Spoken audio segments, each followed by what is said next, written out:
Welcome my dear students. तो chemical equation और reaction की हम लोग बात कर रहे थे और आज हम बात करेंगे कि कितने टाइप के केमिकल रिएक्शन होते हैं। सबसे पहले तो हीट प्रोड्यूस होने के हिसाब से केमिकल रिएक्शन दो तरह के हो सकते हैं। या तो वो हीट प्रोड्यूस करने वाले हो सकते हैं जिसमें हीट पैदा होगा, जिसको कि एक्सो का मतलब होता है निकलना यानी बाहर जाना, थर्मिक यानी हीट, तो हीट जिसमें बाहर निकलेगा वो होगा एक्सोथर्मिक। और या तो जिसमें हीट इन्वॉल्व होगा, अंदर आएगा, ठीक है, नॉर्मली इसमें हीट प्रोड्यूस नहीं होगा। एंडो का मतलब होता है अंदर, इनर यानी अंदर आना, किसी रिएक्शन में अंदर आ जाना। और थर्मिक का मतलब हीट अंदर की ओर यानी सिस्टम यानी प्रोडक्ट जो बनेगा उसके अंदर इन्वॉल्व होगा। दोनों में डिफरेंस समझते हैं, नहीं तो आपको समझ में आएगा नहीं। देखिए, एक्सोथर्मिक रिएक्शन जो होता है, ऐसा रिएक्शन जब भी होगा अगर किसी टेस्ट ट्यूब में हो रहा है, जब उस टेस्ट ट्यूब को आप पकड़ेंगे तो वो गर्म हो जाएगा, आपको गर्म फील होगा, मतलब कि हीट निकल रहा है। बेस्ट एग्जांपल क्या है, कोयला जब जलता है, जब कोयला जलता है तो उसमें से जो आग निकलती, आँच होती है, वो क्या है, उसमें ये क्या है, वही थर्म है। और क्योंकि वो आँच आपको महसूस हो रही है, बाहर निकल रही है, तो वो हो गया एक्सोथर्मिक रिएक्शन। यानी कार्बन और ऑक्सीजन जब आपस में जुड़ते हैं, बर्निंग की कंडीशन में आते हैं, CO2 गैस बनाते हैं और हीट प्रोड्यूस करते हैं। तो जब हीट प्रोड्यूस हो रही है तो एक्सोथर्मिक रिएक्शन। इसी तरह से नेचुरल गैस का जलना, रेस्पायरेशन, ये बहुत ज़्यादा पूछता है बोर्ड एग्जामिनेशन में कि रेस्पायरेशन या श्वसन इसको हिंदी में कहते हैं, वो किस तरह की अभिक्रिया है, किस तरह का केमिकल रिएक्शन है। आपको याद होना चाहिए कि ये एक एक्सोथर्मिक रिएक्शन है। कारण क्या है कि जब हम रेस्पिरेशन की प्रोसेस हमारे बॉडी में होती है तो उसमें ये जो ग्लूकोज है ऑक्सीजन के साथ जब ये मिलता है तो CO2 प्लस H2O और साथ ही साथ ऊर्जा उत्पन्न करता है। ऊर्जा यानी हीट, ठीक है, हीट के फॉर्म में ये रिलीज होता है। तो जहाँ भी हीट बाहर निकल रही है वो एक्सोथर्मिक रिएक्शन है। दूसरी तरफ एंडोथर्मिक रिएक्शन कौन, मान लीजिए कि हमारे पास एक टेस्ट ट्यूब है भाई, ठीक है। अब इस टेस्ट ट्यूब में हमने क्या किया कि N2 को अंदर रखा और साथ ही साथ इसमें O2 मिला दिया। जब दोनों को मिला दिया तो बना क्या, NO। यहाँ पे जो मिक्सचर बना वो NO, इसको पैक कर दिया ऊपर से हमने ढक्कन। इस कंडीशन में अगर आप इस टेस्ट ट्यूब को टच करेंगे, नॉर्मली ये सिलेंडर के अंदर किया जाता है, लेकिन अगर इस टेस्ट ट्यूब को टच करेंगे, इसको पैक कर दिया, अब ये टेस्ट ट्यूब आपको ठंडा फील होगा, लगेगा जैसे एकदम ठंडा हो गया है। ठंडा होने का मतलब ये है कि यहाँ से हीट निकला नहीं, इसके अंदर हीट आया, तो ये क्या हो गया, एंडोथर्मिक रिएक्शन हो गया। आपको टेस्ट ट्यूब ठंडा फील होगा। ठीक इसी तरह से हाइड्रोजन और आयोडीन को मिलाएंगे तो भी ऐसा ही रिएक्शन होगा, हीट अंदर आएगा टेस्ट ट्यूब में, टेस्ट ट्यूब ठंडा फील होगा। तो हीट और क्या कहते हैं, निकलने और अंदर आने के बेस पे आपने केमिकल रिएक्शन समझ लिया, ठीक है। रिएक्शन, अगर हम रिएक्शन के टाइप की बात करते हैं, किस पे डिपेंड करेगा कि रिएक्टेंट जुड़ के कैसा प्रोडक्ट बना रहा है, किस तरह का प्रोडक्ट बना रहा है, या जुड़ने का तरीका कैसा है। उस हिसाब से 5 तरह के रिएक्शन हो सकते हैं, जिसमें से शुरू के 4 आपको पढ़ने हैं, 5वां नाम जानते रहिए, आगे अगर फ्यूचर में साइंस पढ़ेंगे तो इसको पढ़ेंगे। पहला हो सकता है कॉम्बिनेशन रिएक्शन, इसको आप कह सकते हैं एडिशन रिएक्शन, जुड़ेगा इसमें कुछ, ठीक है। दूसरा है डीकम्पोजिशन रिएक्शन, या इसको आप सब्सट्रक्शन रिएक्शन कह सकते हैं, इसमें से कुछ घटेगा, कुछ निकल जाएगा, डीकम्पोज हो जाएगा। तीसरा होता है डिस्प्लेसमेंट रिएक्शन, या इसको आप सब्स्टिट्यूशन रिएक्शन कह सकते हैं, किसी के बदले डिस्प्लेस होगा, किसी प्लेस की जगह कुछ और आएगा, डिस्प्लेस करेगा, कोई एक होगा जो दूसरे को डिस्प्लेस करेगा, डिस्प्लेसमेंट रिएक्शन। और डबल डिस्प्लेसमेंट रिएक्शन, जहाँ पे 2 केमिकल होंगे जो आपस में एक दूसरे की पोजीशन को डिस्प्लेस करेंगे। समझ में आया, तो डबल डिस्प्लेसमेंट। अभी बारी बारी सबको समझेंगे। और 5वां वाला जो हो सकता है वो है रिडॉक्स रिएक्शन या रिडक्शन ऑक्सीडेशन रिएक्शन, है ना। तो ये हो गया 5वें टाइप का reaction.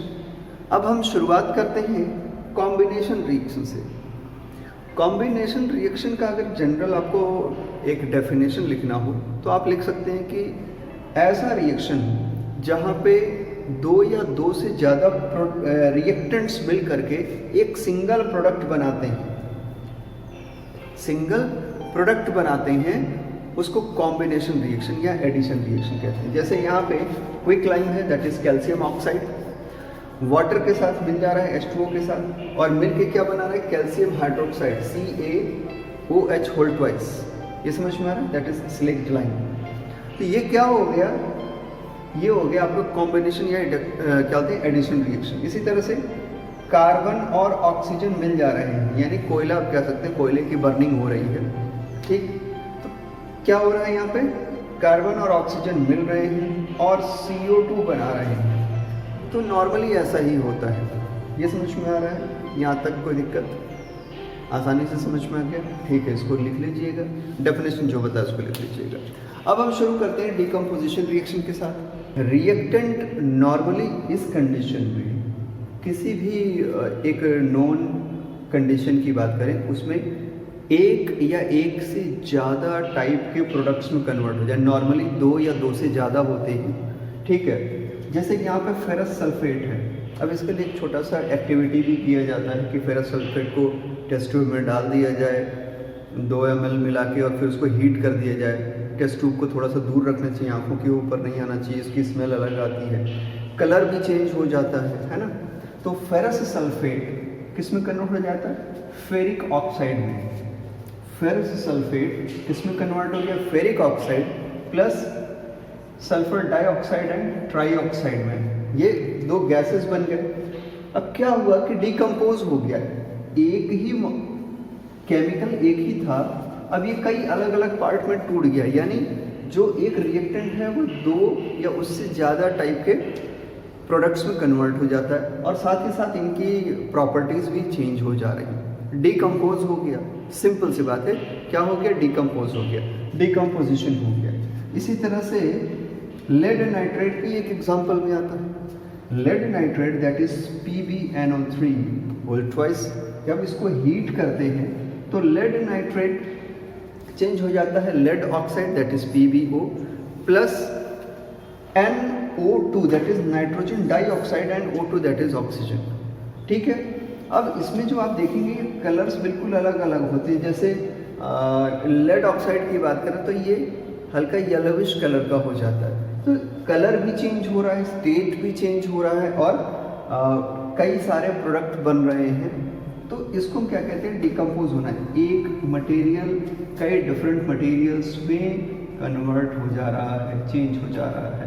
So this is what decomposition reaction. कुल मिला के ये डिकम्पोज हो रहा है, हट जा रहा है ना। इसी तरह से एक बहुत ही सिंपल सा एग्जांपल होता है, जैसे आपने देखा होगा कि ये सिल्वर AgCl है, सिल्वर क्लोराइड है ना, यहाँ पे सिल्वर क्लोराइड रखा हुआ है, और ये सन है। जब सनलाइट पड़ती है इस पर तो क्या होता है कि इसका जो ओरिजिनल सिल्वर कलर हुआ करता था वो ग्रे कलर में कन्वर्ट हो जाता है सनलाइट पड़ने के बाद। ऐसा होता है, ऐसा क्यों हुआ, फिर से यहाँ पे क्या है, डिकम्पोजिशन रिएक्शन हो गया। ये जो सिल्वर क्लोराइड है सनलाइट के प्रेजेंस में सिल्वर और क्लोराइड में डिकम्पोज हो गया, जिसकी वजह से इसका कलर ग्रे में कन्वर्ट हो जाता है, ग्रे कलर। तो जब भी ऐसा ग्रे कलर दिखे तो आप क्या समझ जाएंगे कि सनलाइट के प्रेजेंस में इसका डिकम्पोजिशन हो गया, सिल्वर और क्लोराइड में ये अलग अलग बट गए। तो ये हो गया डिकम्पोजिशन रिएक्शन। तो अब डिस्प्लेसमेंट रिएक्शन की बात कर लेते हैं। नाम से ही पता चल रहा है कि किसी को डिस्प्लेस करना है। इस रिएक्शन में कुछ डिस्प्लेस होगा, किसी की जगह पे कोई आके जुड़ जाएगा। पहले एग्जांपल को देखते हैं। यहाँ पे ये आयरन है और ये कॉपर सल्फेट। अब इसमें क्या होगा कि आयरन कॉपर को डिस्प्लेस करेगा और खुद आके जुड़ जाएगा। तो ये हो जाएगा FeSO4 that is ferrous sulphate, and ये होगा कॉपर अलग हो गया, सॉलिड के फॉर्म में हो गया। ये समझ में आ रहा है कि क्या किया यहाँ पे आयरन ने कॉपर को हटाया और उसकी जगह पे खुद ही आकर के जुड़ गया।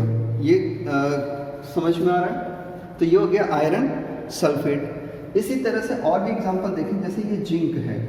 जिंक क्या करेगा, ये भी कॉपर को हटाएगा और उसकी जगह खुद आके जुड़ जाएगा, जिंक सल्फेट बनाएगा और कॉपर को अलग कर देगा।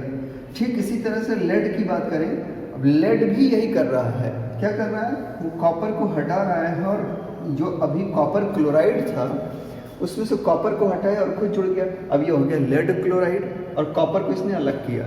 अब आप देख रहे हैं कि कॉपर तो बेचारा है, बार बार हटा दिया जा रहा है। ऐसा नहीं है कि ये बेचारा है, हाँ, लेकिन यहाँ पे जो एग्जाम्पल्स ये लिखे हुए हैं ये कॉपर से स्ट्रॉन्ग एक्टिविटी शो करते हैं। ऐसा कैसे होता है, रिएक्टिविटी सीरीज की वजह से होता है। यहाँ पे फिलहाल ये जो तीनों एग्जाम्पल दिख रहे हैं, ये तीनों एग्जाम्पल कॉपर से स्ट्रॉन्ग एक्टिविटी शो करते हैं, इसलिए इस सॉल्यूशन में कॉपर को ये रिप्लेस कर दे रहे हैं। रिएक्टिविटी सीरीज को याद करने के लिए अब और भी बहुत सारे केमिकल्स हो सकते हैं, तो उसको याद करने के लिए एक ट्रिक होता है। मैं चार्ट शेयर करता हूँ, एक फिगर शेयर करूँगा, उसको आप देख लेंगे। और उसमें सबसे ऊपर सीरीज में होता है पोटेशियम। तो उसके लिए एक कहावत बनी है कि please stop calling me cute zebra, है ना, a cute zebra, I like her calling smart guy. ठीक है, तो ये ऊपर से नीचे बना रहता है, इसको आप देख लेंगे। आगे बढ़ते हैं डबल डिस्प्लेसमेंट रिएक्शन की ओर। अब देखिए डबल डिस्प्लेसमेंट रिएक्शन में होता क्या है कि ये जो दो रिएक्टेंट आपको दिख रहे हैं, ये दोनों रिएक्टेंट कम से कम दो प्रोडक्ट तो बनाएंगे ही। और ये जो दो प्रोडक्ट होंगे इनमें जो मेन ग्रुप होंगे, जैसे यहाँ पे बेरियम है और यहाँ पे सोडियम है, ये एक दूसरे को ही डिस्प्लेस करेंगे। तो कोई एक डिस्प्लेस नहीं करेगा, एक करता तो डिस्प्लेसमेंट होता, दोनों डिस्प्लेस होंगे तो डबल डिस्प्लेसमेंट रिएक्शन होगा। जैसे सोडियम यहाँ पे क्या होगा, क्लोरीन यहाँ पे क्लोराइड के साथ जुड़ेगा और बेरियम क्या होगा, यहाँ पे जुड़ जाएगा। तो जो प्रोडक्ट बन रहा है वो क्या है, BaSO4, that is barium sulphate. और जो दूसरा प्रोडक्ट यहाँ पे बन रहा है that is NaCl, that is sodium chloride. तो ये हो गया डबल डिस्प्लेसमेंट रिएक्शन। अब ये डबल डिस्प्लेसमेंट के बाद ऑक्सीडेशन रिडक्शन पे समझ लेते हैं। इसको शॉर्टकट में रिडॉक्स रिएक्शन के नाम से जानते हैं। ऑक्सीडेशन रिडक्शन में होता क्या है कि एक जो रिएक्टेंट होता है वो ऑक्सीजन अपना लूज करता है और दूसरा जो रिएक्टेंट होता है वो किसी तरह से उसको गेन कर लेता है, और जो प्रोडक्ट बनता है उसमें ऑक्सीजन का कॉम्बिनेशन चेंज हो जाता है, या इलेक्ट्रॉन भी कह सकते हैं, बट नॉर्मली हम ऑक्सीजन से समझते हैं। अब इस वाले में आपको साफ साफ दिख रहा है कि यहाँ पे कॉपर ने अपना ऑक्सीजन खो दिया है, तो जो खो देगा वो क्या हो गया, रिड्यूस हो गया। तो कॉपर क्या हो गया, रिड्यूस हो गया। तो यहाँ जो रिएक्शन हो गया वो हो गया रिडक्शन। ये क्या हो गया, रिडक्शन। कॉपर रिड्यूस्ड हो गया और जो यहाँ पे रिएक्शन हुआ वो गया रिडक्शन। और हाइड्रोजन आप देख रहे हैं कि इसने ऑक्सीजन को गेन किया, ऑक्सीजन को गेन कर लिया, तो ये क्या हो गया, ऑक्सीडेशन। किसी भी इस तरह के रिएक्शन में कोई भी, एक तो पहली बात तो कोई भी नॉर्मल रिएक्शन होता है वो रिडॉक्स रिएक्शन की तरह होता है, या तो वो रिडक्शन होगा या ऑक्सीडेशन होगा। ये क्लियर हो गया ना। तो ये थे डिफरेंट टाइप के केमिकल रिएक्शंस। इसमें कहीं भी कोई कंफ्यूजन हो तो आप पूछिए, मैं रिप्लाई कर दूंगा। तब तक के लिए थैंक यू।